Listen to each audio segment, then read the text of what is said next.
గురుగారు, ఈ వారం కర్కాటక రాశి వారికి ఎలా ఉండబోతోంది? కర్కాటక రాశి వారికి కేవలం 2 గ్రహాలు యోగిస్తున్నాయి. ఏకాదశంలో శుక్రుడు, దశమంలో రవి.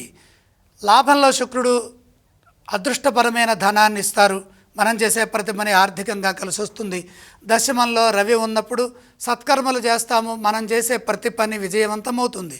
కర్మస్థానగతుడైనటువంటి సూర్య భగవానుడు మేలైన పనులు చేయించే అవకాశం ఉంటుంది. ఉద్యోగంలో విజయం లభిస్తుంది. ఆశయాలు నెరవేరుతాయి. మనోభీష్ట సిద్ధి కలగడానికి కాలం సహకరిస్తుంది. ముఖ్య కార్యక్రమాల్లో తెలివిగా వ్యవహరించి సరైన ప్రణాళికలను నిర్మించి దానికి అనుగుణంగా పనిచేస్తే శుభం జరుగుతుంది. ఆర్థిక అంశాలు బాగున్నాయి. ఆదాయం బాగుంటుంది.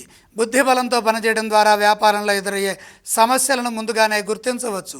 దానికి అనుగుణంగా పనిచేస్తే మంచి జరుగుతుంది. ప్రధాన కార్యక్రమాల్లో సమయస్ఫూర్తితో వ్యవహరించాలి. సహనంతో పనులు పూర్తి చేయాలి. ఎందుకంటే వివాదాలకు అవకాశం ఉంది. కొందరు కావాలని ఇబ్బంది పెట్టినా భవిష్యత్తును దృష్టిలో పెట్టుకొని ఓర్పుతో పనిచేయడం మంచిది. దగ్గర వారితో ప్రేమగా వ్యవహరించాలి. ఎంత శాంతంగా వ్యవహరిస్తే అంత ఉత్తమ ఫలితాలు ఉంటాయని గమనించండి.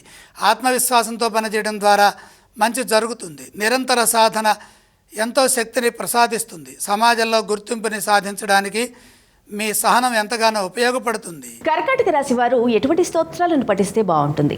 కర్కాటక రాశి వారు నవగ్రహ ధ్యాన శ్లోకాలు చదువుకోవడం చాలా మంచిది. వారు ఏ దేవతలను ఆరాధించాలి? చంద్రుడు పంచమంలో ఉన్నారు. చంద్రుడిని దర్శించండి. వారు ఎటువంటి దానాలు చేయాలి? చంద్రప్రీతిగా బియ్యం కొద్దిగా దానం చేయండి.